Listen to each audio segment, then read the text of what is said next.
cerah. Burung-burung berkicau dengan riangnya di atas pohon yang tumbuh di pekarangan sebuah rumah. Terdengar suara anak-anak bermain di pekarangan itu. "Ayo, tendang bolanya lebih keras," pinta Ramdan kepada Vernia. "Mana mungkin aku bisa menendang bola lebih keras lagi.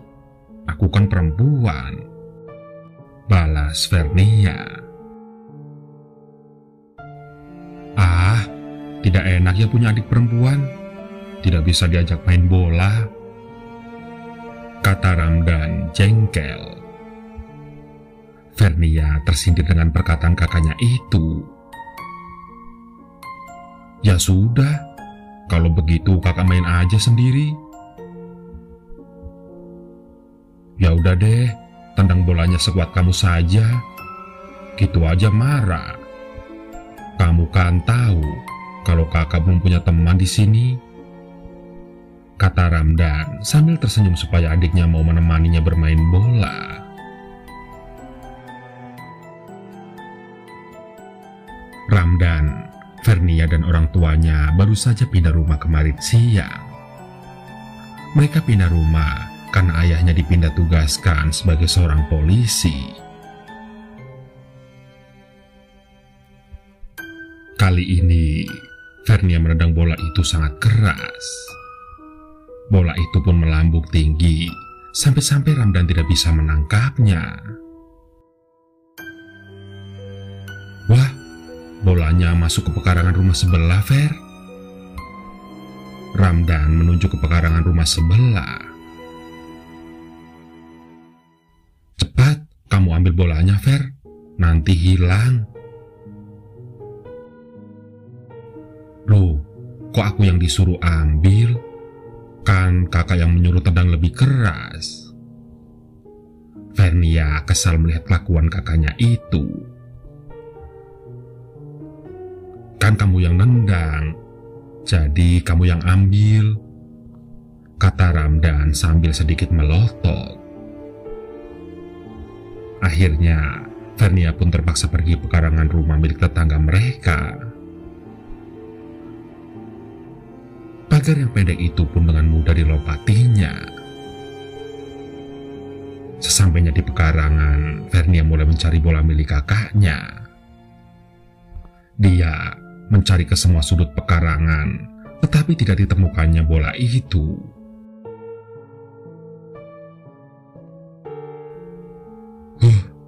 Kemana ya bolanya? Kok nggak ada?" keluh Vernia. "Apa masuk ke dalam rumah ya?" pikir Vernia. Vernia menatap rumah itu dan berjalan menuju ke sana. Akan tetapi sebelum sampai ke rumah tersebut, Vernia melihat ada seorang perempuan berambut panjang memakai gaun berwarna putih melihat ke arahnya dari balik jendela. Sontak Vernia kaget dan langsung berteriak, "Ah, hantu!" Ramdan yang mendengar teriakan adiknya langsung berlari mencarinya. Ditemukannya Vernia dalam keadaan menangis ketakutan. Ramdan yang bingung akhirnya bertanya kepada adiknya itu, "Ada apa, Ver?" "Ada hantu, Kak," kata Vernia sambil menahan tangisnya. "Hah? Mana hantunya?" tanya Ramdan penasaran. Vernia kemudian menunjuk ke salah satu jendela di lantai 1. Ramdan pun melihat ke arah jendela tersebut, tetapi tidak ada apa-apa di sana. "Mana? Gak ada hantunya," kata Ramdan kecewa. "Tapi tadi ada cewek pakai gaun warna putih, Kak," celas Vernia. "Ah, kamu itu terlalu banyak nonton TV jadinya penakut," bentak Ramdan. Lalu Ramdan pun mengajak adiknya untuk pulang. Malam harinya, hujan turun dengan lebatnya. Ramdan menggerutu di dalam kamarnya. Gara-gara Vernia, bola kesayanganku jadi hilang. Ramdan yang kesal pun akhirnya tertidur. Sampai suara petir terdengar sangat keras. Ramdan terbangun dari tidurnya. Dia melihat jam dinding yang ada pada kamarnya masih jam 3 pagi.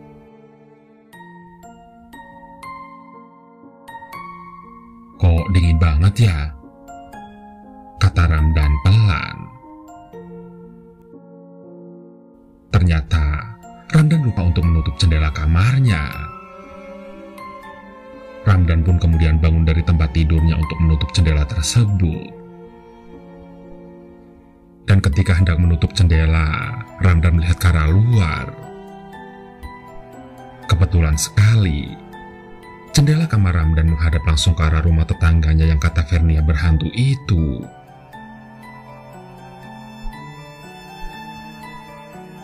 Suara petir tiba-tiba terdengar lagi. Cahaya petir tersebut menerangi gelapnya malam untuk beberapa detik.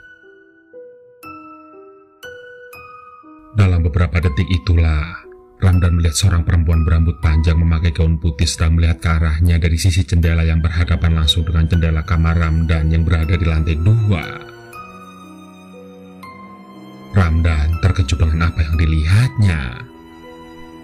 Dia bahkan sampai tidak bisa bergerak untuk beberapa saat. Sampai akhirnya Ramdan tersadar dan dia langsung menutup jendela kamarnya dan berlari ke arah tempat tidurnya.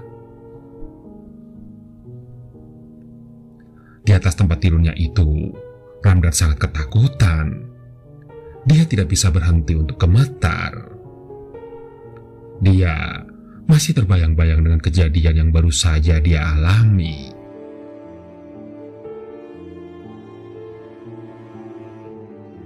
Keesokan paginya, saat sarapan, Ramdan menceritakan semua kejadian yang telah dialaminya kepada orang tuanya.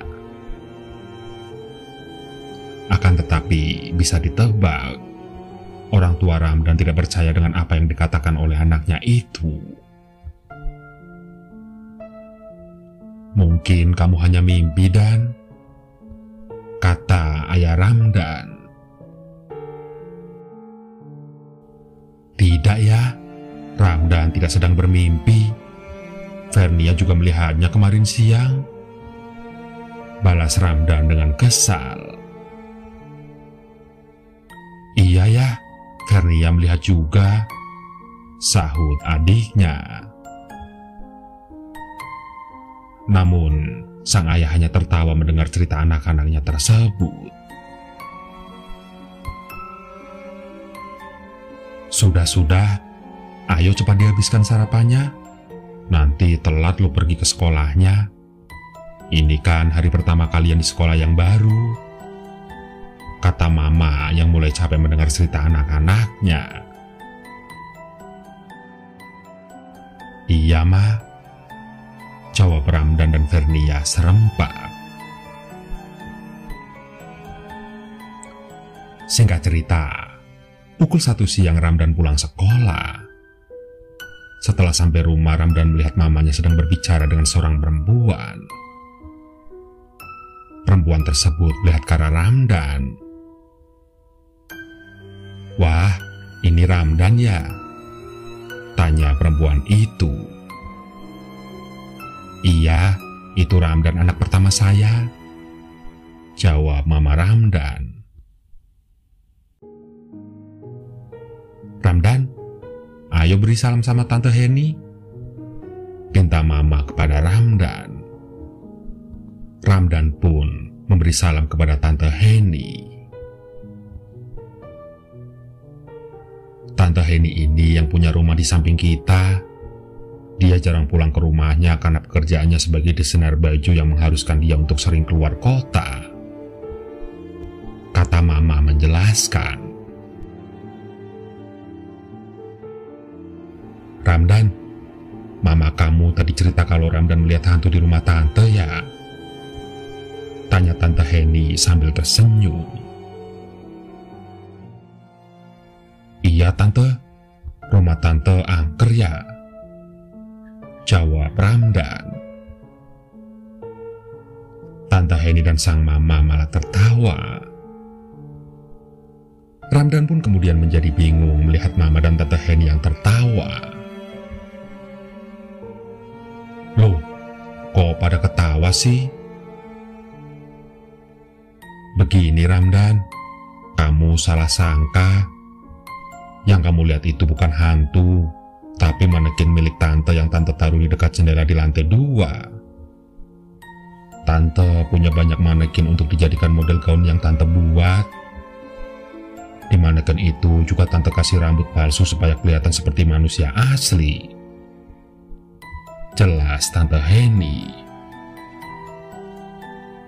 Ramdan pun terlihat malu ketika mendengar penjelasan dari Tante Heni.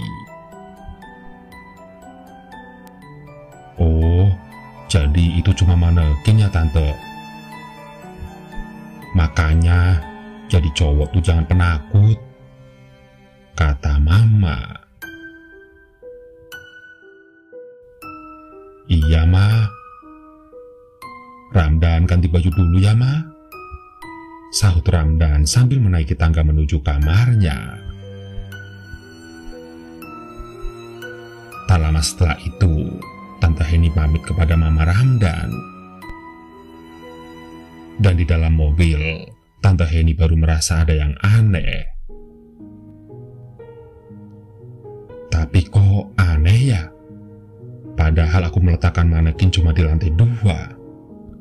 Tapi kenapa Vernia juga melihat seorang perempuan memakai gaun putih yang berambut panjang di lantai 1? Gumam Tante Heni dalam hati.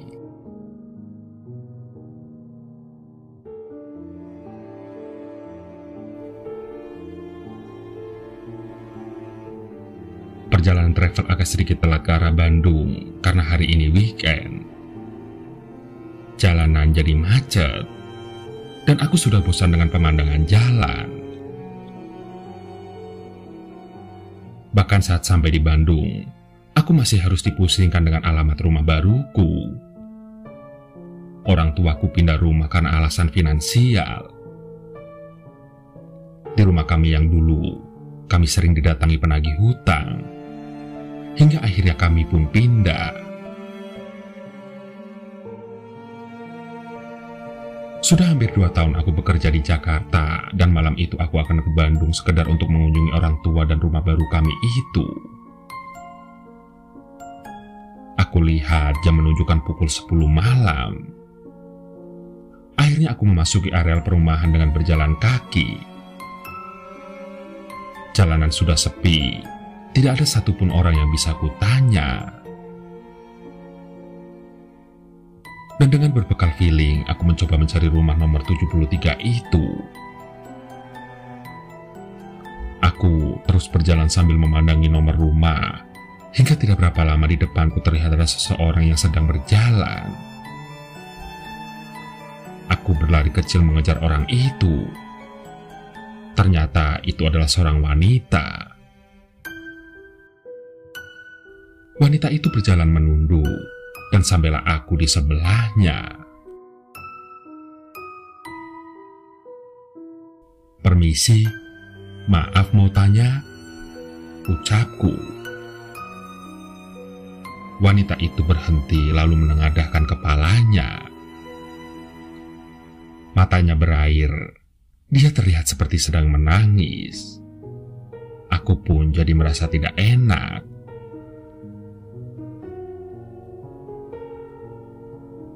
Anda kenapa? Tanyaku. Dia hanya menggelengkan kepalanya sambil tersenyum. Maaf, kalau rumah nomor 73 tahu tidak di sebelah mana? Tanyaku lagi. Wanita itu tiba-tiba menatap tajam ke arahku. Sontak aku pun sedikit kaget dan mundur 1 langkah darinya. Dia menunjukkan arah dengan tangannya ke sebuah rumah dengan pagar hijau. Jaraknya pun tidak begitu jauh dari tempat kami berdiri. "Oh iya, makasih ya," pungkasku. Aku pun meninggalkan perempuan itu sendiri dan berlari menuju rumah itu. Dan benar saja, itulah rumah yang kucari sejak tadi. Begitu sampai, aku pun disambut hangat oleh kedua orang tuaku. Kami pun akhirnya mengobrol hingga larut malam untuk sekedar melepas rindu. Dan sekitar jam 2 subuh, kami kembali ke kamar masing-masing. Kamarku kebetulan berada di bagian depan, dan jika kubuka jendelanya akan langsung terlihat jalanan di komplek. Dan malam itu, entah kenapa aku tidak bisa tidur. Aku merasa sangat gerah. Aku pun beranjak menuju ke jendela untuk membukanya agar ada sedikit angin yang masuk. Aku membuka gorden jendela. Dan betapa terkejutnya aku. Di depan pagar rumahku tampak berdiri seorang wanita. Dia hanya berdiri sambil menundukkan kepalanya. Dan setelah aku memperhatikannya lebih seksama, ternyata itu wanita yang aku temui di jalan tadi. Akhirnya, aku pun tidak jadi membuka jendela itu dan bergegas kembali ke tempat tidurku. Aku mencoba tidak memikirkannya dan terus berusaha untuk tidur. Namun, kejadian itu ternyata tidak berhenti sampai di situ saja. Malam berikutnya, wanita itu ada lagi berdiri di depan rumahku tanpa melakukan apa-apa. Karena takut terjadi hal-hal yang tidak diinginkan, aku mengunci seluruh ruangan. Takutnya dia seorang maling atau orang yang berniat jahat. Kini, wanita yang tiap malam berdiri di depan pagar rumahku itu semakin mencurigakan. Setiap malam, aku selalu intip dia dari kamarku. Dan wanita itu sering melihat-lihat ke dalam rumah. Aku memang sudah melapor kepada keamanan komplek, namun tidak pernah ditindaklanjuti. Hingga suatu malam, terdengar suara tangisan dari wanita itu. Meskipun di luar pagar, tapi entah kenapa suaranya begitu jelas dan sangat mengganggu. Aku mulai kesal. Aku mengintip wanita itu lagi, dan dia masih berdiri di depan pintu pagar. Akhirnya aku pun bergegas membuka pintu depan dan keluar dari rumah untuk menegurnya. Aku mendekatinya. Wanita itu kini terdiam dan kepalanya semakin menunduk tertutup oleh rambutnya.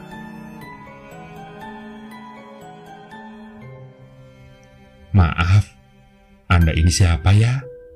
Tiap malam lihat-lihat ke dalam rumah saya. Saya minta Anda pergi daripada saya nanti laporkan Anda ke polisi," ucapku setengah mengusirnya. Wanita itu sekarang malah balik melotot ke arahku, seperti menantangku. "Loh, apa-apaan Anda melotot ke saya? Kenapa melihat saya seperti itu?" bentakku. Aku pun kemudian berteriak untuk membangunkan orang tuaku. Terlihat mereka keluar dari pintu depan dan aku langsung bilang kepada mereka, "Pak, ini nih orang yang tiap malam sering lihat-lihat rumah kita. Telepon polisi, Pak," ucapku. Namun, ayahku terlihat kebingungan dan dia pun mengerutkan keningnya. "Kamu bicara dengan siapa, Nak?" tanya ayahku. Perlahan, aku tengok lagi sosok itu, dia masih ada di depanku. Tapi orang tuaku sepertinya tidak melihatnya. Wanita itu kini tersenyum dan matanya melotot tajam ke arahku. Sampai tiba-tiba wanita itu melesat ke atas dan berubah menjadi asap putih sambil tertawa cekikikan. Sontak saja badanku terasa lemas. Aku terjatuh. Dan keesokannya aku terkena demam dan badanku panas tinggi. Dan setelah mendengar cerita dari orang-orang sekitar komplek, wanita itu ternyata bernama Ayu. Dulu rumahku ini katanya adalah rumahnya. Suaminya meninggal karena sebuah insiden, dan dia tidak terima suaminya pergi meninggalkannya. Oleh karena itu dia selalu menunggu suaminya pulang di depan rumahnya, sampai akhirnya dia pun bunuh diri. Setelah kejadian itu, aku tidak mau lagi menginap di rumah orang tuaku. Dan jika memang harus berkunjung ke sana, aku lebih baik tidak bermalam. Karena sampai saat ini, wanita itu masih sering terlihat berdiri di depan rumah itu.